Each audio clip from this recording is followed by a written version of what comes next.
So చేసినప్పుడల్లా అలా ఎలాగైతే చట్టాన్ని అతిక్రమించి బిహేవ్ చేసినప్పుడల్లా న్యాయస్థానాలు కూడా రిలీఫ్స్ ఇస్తూ ఉంటాయి. ఆ రిలీఫ్స్ ని మేము మా క్లయింట్స్ కి రిలీఫ్, వాళ్ళ గ్రీవెన్స్ ఏదైతే గ్రీవెన్స్ తో వస్తారో వాళ్ళకి మేము రిలీఫ్ ఇస్తూ ఉంటాం. కాకపోతే ఇక్కడ విచిత్రకరమైన పరిస్థితి ఏంటంటే, చట్టం తన పని తను చేసుకుపోవాలంటే ఏంటి, ఈ అంతర్యుద్ధం అనే దానికి వచ్చే ముందు ముందు ఈ విషయం చెప్పే ప్రయత్నం చేస్తానండి. ఎందుకంటే అంతర్యుద్ధం అనే లాంటి పెద్ద మాటలు ఎందుకు మాట్లాడుతున్నారు, చట్ట విరుద్ధంగా ఇక్కడ ఏం జరుగుతుంది అనేది మనం తెలుసుకోవాలి కదా ముందు. సో చట్ట విరుద్ధంగా ఏం జరుగుతుందంటే, ఒకళ్ళు కంప్లైంట్ ఇచ్చారు. ఎవరు కంప్లైంట్ ఇచ్చారు? ఫార్మర్ మహిళా కమిషనర్ చైర్పర్సన్ గా చేసిన వాసిరెడ్డి పద్మ గారు ఒక కంప్లైంట్ ఇచ్చారు. ఈ పర్టికులర్ ఇష్యూ గురించి మాట్లాడతాం మనం. ఆవిడ ఏమైనా కంప్లైంట్ ఇచ్చారు? ఒక విక్టిమ్, ఒక విమెన్ విక్టిమ్, ఆవిడ యొక్క క్రెడెన్షియల్స్ కానీ, వేరే బోర్డ్స్ కానీ, లేదా ఆవిడ సంబంధించిన ఒక ఇన్ఫర్మేషన్ కానీ సోషల్ మీడియాలో కానీ, లేదా మీడియాలో కానీ, లేదా బయటకు కానీ చెప్పడం జరుగుతుంది. ఇది చట్ట విరుద్ధం, ఇది ఇంతకుముందు ఇండియన్ పీనల్ కోడ్కి లేదా ఇప్పుడు బిఎన్ఎస్ కి చట్ట విరుద్ధం అండి అని చెప్పి, సో దాని తగ్గట్టు ఆ వ్యక్తి మీద మీరు చర్యలు తీసుకోండి అని చెప్పి పోలీసు వారికి కంప్లైంట్ ఇవ్వడం జరిగింది. పోలీసు వారికి కంప్లైంట్ ఇచ్చిన తర్వాత వాళ్ళు చేయాల్సిన పద్ధతి ఏంటంటే, బేసిక్గా what is the procedure they need to employ. So first thing, whether the complaint discloses a cognizable offence అన్నారు. అంటే వాళ్ళు ఇచ్చిన కంప్లైంట్ కాగ్నిజబుల్ అఫెన్స్ డిస్క్లోజ్ చేస్తుందా లేదా చూసుకోవాలి. ఒకవేళ డిస్క్లోజ్ చేస్తే, Lalita Kumari versus state of Uttar Pradesh అనే judgement honourable supreme court of India వారు ఇచ్చిన జడ్జ్మెంట్ ని కంప్లై చేస్తూ ఇమీడియట్ గా ప్రిలిమినరీ ఇన్వెస్టిగేషన్ చేసి ఎఫ్ఐఆర్ రిజిస్టర్ చేయాలి. ఎఫ్ఐఆర్ రిజిస్టర్ చేశారు ఈ వ్యక్తి మీద. ఏ సెక్షన్ కింద పెట్టారు? సెక్షన్ 72-79. అసలు సెక్షన్ 72-79 ఏం చెబుతుంది అనేది ఒక ఇంగ్లీష్ లో చదివి, ఒక పారాగ్రాఫ్ చదివి వినిపించి దాని తర్వాత దాన్ని తెలుగులోకి అనువదిస్తా. Whoever prints or publishes the name or any matter which may make known the identity of any person against whom an offence under so and so section is alleged or found to have been committed shall be punished with imprisonment of either description for a term which may extend to 2 years and shall also be liable to fine.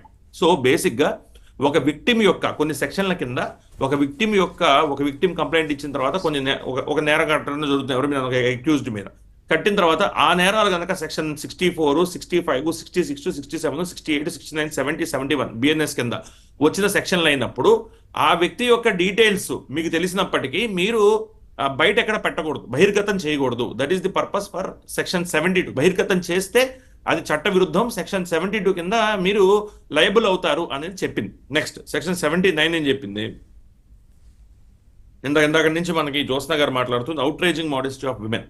So whoever intend to insult the modesty of any woman, utters any words, makes any sound or gesture, or exhibits any object in any form, intending that such word or sound shall be heard, or that such gesture or object shall be seen by such women, or intrudes upon the privacy of such women, shall be punished with simple imprisonment for a term which may extend to 3 years and also with fine. So outraging modesty of women అంటే ఒక వ్యక్తి అంటే victim అయినా లేదా ఒక ఆడవాళ్ళకి సంబంధించిన ఒక ఇమేజ్ నైనా లేదా వాళ్ళ విషయాలనైనా మీరు బహిర్గతం చేసినప్పుడు ఆవిడ యొక్క మోడెస్టీ, ఆవిడ ఆత్మాభిమానం దెబ్బతింటుంది అని అనుకున్నప్పుడు మీరు దీని కింద లైబుల్ అవుతారు. ఇప్పుడు ఈ 2 సెక్షన్లు 7 years కన్నా తక్కువ. సో ఏంటి ప్రొసీజర్? ఇప్పుడు this is the procedure with regard to the complaint and subsequent registration of the FIR. FIR register అయిన తర్వాత ఏం చేయాలండి? పోలీసు వారు అర్నేష్ కుమార్ జడ్జ్మెంట్ ఫాలో అవ్వాలి. అవి 7 years కన్నా తక్కువ అఫెన్స్ ఉన్నప్పుడు ఏం చేయాలండి? 41A ఇంతకుముందు సిఆర్పిసి క్రిమినల్ ప్రొసీజర్ కోడ్, ఇప్పుడు 35(3) బిఎన్ఎస్ఎస్ కింద నోటీస్ ఇష్యూ చేయాలి.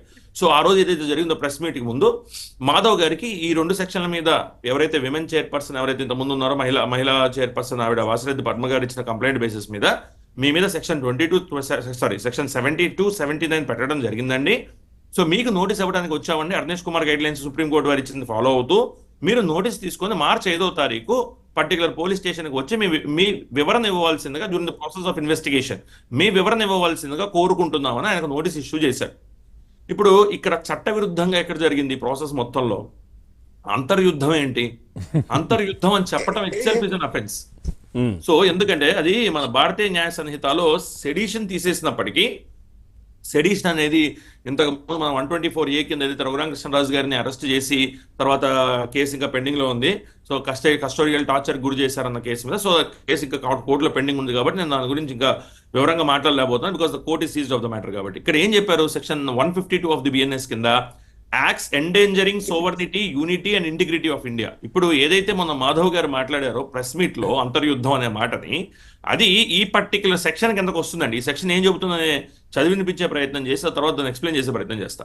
Whoever purposefully or knowingly by words either spoken or written or by signs or by visible representation or by electronic communication, మీడియాలో మాట్లాడిన electronic communication, or by use of financial mean or otherwise excites or attempts to excite అంటే provoke చేయటం అంటే రెచ్చగొట్టడం secession or armed rebellion or subversive activities or encourages feelings of separatist activities